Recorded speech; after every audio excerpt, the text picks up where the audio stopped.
Hello students, welcome to Arms Academy YouTube channel. आज से हम मैथ्स का एक नया सीरीज स्टार्ट कर रहे हैं कैलकुलस का, जिसमें आज हम फर्स्ट चैप्टर ले रहे हैं फंक्शंस। फंक्शंस को हम छोटे छोटे कंसेप्ट्स में पढ़ेंगे। तो उसमें से सबसे पहला कंसेप्ट हम आज स्टार्ट करेंगे कि फंक्शन का इंट्रोडक्शन एंड डेफिनेशन। तो चलो स्टार्ट करते हैं। तो हम लोग देखने वाले हैं कि फंक्शन क्या होता है। फंक्शंस को हम बचपन से मतलब क्लास 9th में 10th में हम यूज करते आ रहे, बट हमें पता नहीं था कि वो फंक्शन है। ठीक है, फॉर एग्जाम्पल एक एग्जाम्पल के से हम स्टार्ट करते हैं कि होता क्या फंक्शन। ठीक है, जैसे आप देख सकते हो कि हमारे पास यहाँ पे आप देख सकते हो कि हमारे पास एक पेड़, एक ट्री है। ठीक है, और फॉर एग्जाम्पल हमें दिया हुआ ऐसा इंफॉर्मेशन कि ये जो ट्री है, इसकी जो साइज है, इसकी जो हाइट है, वो ग्रो करता है बाई 10 सेंटीमीटर एवरी ईयर। ठीक है, 10 सेंटीमीटर से ग्रो करता है एवरी ईयर। ठीक है, तो हम क्या कर सकते हैं, इस ट्री की जो हाइट है और इसका जो एज है, इसको हम रिलेट कर सकते हैं। ठीक है, कैसे रिलेट कर सकते हैं हम लोग इस इक्वेशन से रिलेट कर सकते हैं। हम इस इक्वेशन से रिलेट कर सकते हैं। इक्वेशन क्या है, that H, that is height of the tree, is equal to, हम क्या लिख सकते हैं, हम लिख सकते हैं 10 into age of the tree. ठीक है, जैसे मान लीजिए कि जैसे एज 0 है, तो ए की वैल्यू हम 0 पुट करेंगे तो हाइट भी 0 है। राइट, एक साल के बाद कितनी हो जाएगी, हमारी ट्री की हाइट कितनी हो जाएगी, 10 सेंटीमीटर ना।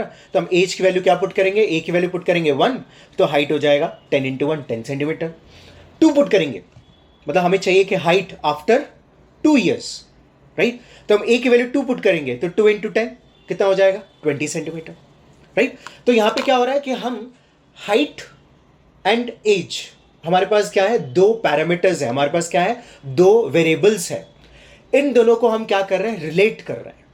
ठीक है, इसी रिलेशन को विद सम कंडीशंस क्या बोला जाता है, फंक्शन। ठीक है, तो इसी चीज को थोड़ा सा और डिटेल में समझते हैं। तो देख सकते हो यहां पे कि हमने जो फंक्शन होता है, इसको इस तरीके से लिखा जाता है। क्या लिखा गया है, F from A to B. मतलब एक फंक्शन हम डिफाइन कर रहे हैं, फंक्शन को हम एफ से रिप्रेजेंट कर रहे हैं, और वो कहां से कहां डिफाइन हो रहा है, सेट ए से सेट बी में डिफाइन हो रहा है। ठीक है, तो जनरली ये सब चीजें हम लोगों ने कहां पे पढ़ा है, कार्टेशियन प्रोडक्ट, देन हम लोगों ने क्या पढ़ा, रिलेशंस, और उसके बाद आता है फंक्शंस। तो ये सब चीजें एक सेट से दूसरे सेट में डिफाइन होता है। राइट, तो फंक्शन भी एक सेट से दूसरे सेट में डिफाइन है। तो ये चीजों को और अच्छे से समझते हैं। तो पहले डेफिनेशन देखते हैं कि फंक्शन का क्या है, और फिर इसको अच्छे से समझते हैं। तो फंक्शन का डेफिनेशन क्या है कि फंक्शन एक रिलेशन है that associates each and every element of set A. Set ए मतलब पहला सेट के जितने भी एलिमेंट्स हैं, उन सब को एसोसिएट करता है with unique element of set B. ठीक है, तो फंक्शन एक रिलेशन है। ठीक है, इसको भी हम समझेंगे रिलेशन क्या होता है। पहले हम डेफिनेशन देख लें कि फंक्शन एक रिलेशन है जो कि सेट ए के, हमारे पास सेट ए रहेगा, सेट बी रहेगा। सेट ए के हर एक एलिमेंट को सेट बी के एक यूनिक एलिमेंट के साथ क्या करता है, एसोसिएट करता है ना। तो ये हो गया थोड़ा सा किताबी डेफिनेशन। अब इसको अच्छे से समझते हैं कि होता क्या है, मतलब एसोसिएट करने का मतलब क्या है ना, उसके कंडीशंस क्या है। तो उसकी शुरुआत अपन अगेन बेसिक से स्टार्ट करते हैं कि हमारे पास देख सकते हो कि एक सेट ए है और एक सेट बी है। ठीक है, आप देख सकते हो कि सेट ए में 3 एलिमेंट्स हैं, ए बी सी, और सेट बी में 2 एलिमेंट्स हैं, 1 और 2। ठीक है, तो इनके बीच में कार्टेशियन प्रोडक्ट, इसको इस तरीके से लिखा जाता है, right, A into B, Cartesian product of A and B. तो ये होता क्या है, इसमें सारे के सारे क्या आएंगे, ऑर्डर्ड पेयर्स आएंगे। क्या आएंगे, ऑर्डर्ड पेयर्स आएंगे सारे के सारे। और उस ऑर्डर्ड पेयर में पहला एलिमेंट कहां से आएगा, पहले सेट से। दूसरा एलिमेंट कहां से आएगा, दूसरे सेट से। राइट, तो सारे ऑर्डर्ड पेयर्स लिखने हैं तो क्या क्या हो जाएगा, सबसे पहले हो जाएगा a,1, राइट, फिर क्या हो जाएगा a,2, फिर क्या हो जाएगा b,1, फिर क्या हो जाएगा b,2, and then c,1, and then c,2। ये सारी के सारे ऑर्डर्ड पेयर्स आ गए। तो ये हो गया हमारा a क्रॉस b।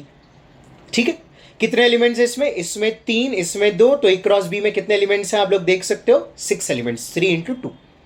राइट, अब रिलेशन क्या होता है, इस ए क्रॉस बी का कोई भी सबसेट एक रिलेशन हो सकता है ना। तो रिलेशन का मतलब क्या है कि इसके एलिमेंट्स और इसके एलिमेंट्स एसोसिएटेड है, ठीक है, कोई कंडीशन नहीं, इसके एलिमेंट्स और इसके एलिमेंट्स क्या है, एसोसिएटेड है।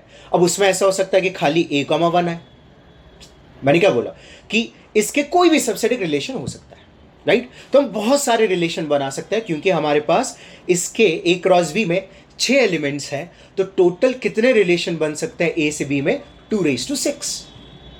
समझ में आ गया, तो ये हो गया रिलेशन, राइट। अब फिर नेक्स्ट कंसेप्ट क्या आता है, फंक्शंस का। जैसे आप देख सकते हो कि मैंने यहाँ पे 3 एग्जांपल्स लिख रखा है, R1, R2, R3। आप देख सकते हो कि सब के सब रिलेशंस हैं क्योंकि ये सब के सब देखो इसके सबसेट है, राइट, ठीक है। तो ये भी एक रिलेशन है, ये भी एक रिलेशन है, अब ये भी एक रिलेशन है।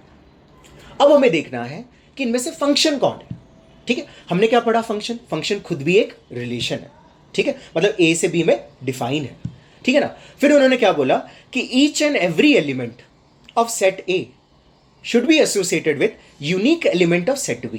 मतलब a में जितने भी एलिमेंट्स हैं हमारे पास, वो किसी ना किसी एक b के एलिमेंट के साथ एसोसिएटेड होने चाहिए, ठीक है।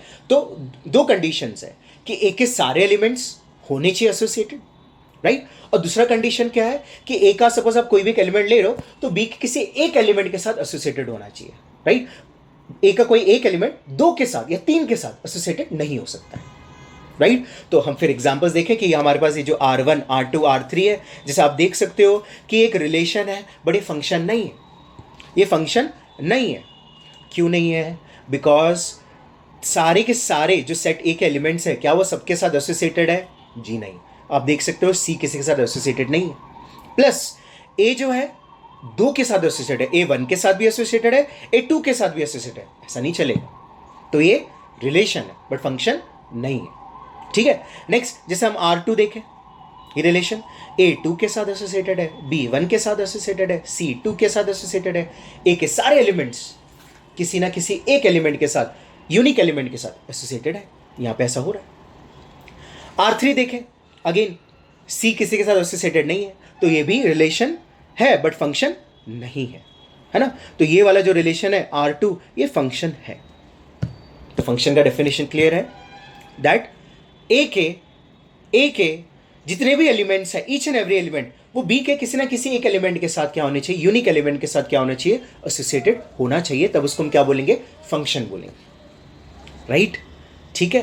तो 10th में देखते आ रहे हैं, है ना। बेसिकली फंक्शन क्या, आपको ऐसा सोचने का है कि एक ऐसा सोचे कि मैजिकल बॉक्स है, एक मैजिकल बॉक्स है हमारे पास, ठीक है ना। क्या होता है मैजिकल बॉक्स में, क्या कंडीशंस है कि आप उसमें आप इनपुट दोगे तो आपको क्या मिलेगा, आउटपुट मिलेगा, ठीक है। बट कंडीशन क्या है, हर इनपुट का आउटपुट आना चाहिए, और कितना आउटपुट आना चाहिए, एक इनपुट आपने दिया उसका एक आउटपुट आना चाहिए, एक इनपुट के 2 या 3 मल्टीपल आउटपुट्स नहीं आ सकते। बस यही कंडीशन है मैजिकल बॉक्स का, और ऐसे मैजिकल बॉक्स को हम क्या बोलते हैं, फंक्शन, ठीक है। तो हम सिंपल भाषा में हम समझे तो फंक्शन क्या करता है, हम इनपुट देते हैं और वो क्या देता है अपने को, आउटपुट देता है, ठीक है। हम इनपुट देते हैं, वो हमें क्या देता है, आउटपुट देता है ना। बेसिकली एक रूल है, ठीक है, और उस रूल के हिसाब से हम इनपुट देंगे और हमें क्या मिलेगा, आउटपुट मिलेगा। जैसे आप देख सकते हो कि यहां पे देखो मैंने 3 फंक्शंस लिख रखा है, x², x3, πx², ठीक है। 3 अलग अलग फंक्शन क्यों है, देखो सब में हम सेम इनपुट दे रहे हैं 2, इस फंक्शन में देंगे 2 तो वो हमें क्या देगा, बाहर 2 का स्क्वायर हो जाएगा तो देगा अपने को 4। इसमें देंगे बीच वाले फंक्शन में x³ में तो 2 का क्यूब क्या हो जाएगा, हमें बाहर क्या मिलेगा, 8। इस लास्ट फंक्शन में देंगे x की वैल्यू 2 रखेंगे तो क्या हो जाएगा, 2 का स्क्वायर 4 इंटू पाई कितना हो जाएगा, 4 पाई। तो आप क्या देखा, आपने देखा कि हम इनपुट दे रहे हैं और आउटपुट आ रहा है, बट कैसे आ रहा आउटपुट, इस रूल के हिसाब से, है ना। ये रूल क्या बोलता है कि आप इनपुट दो, हम उसका स्क्वायर करके आपको आउटपुट देंगे। ये क्या बोलता है कि हमें इनपुट दो, हम उसका क्यूब करके आपको आउटपुट देंगे। ये क्या बोलता है कि हमें आप इनपुट दो, हम उसका स्क्वायर करेंगे, उसमें पाई मल्टीप्लाई करेंगे और आपको आउटपुट देंगे।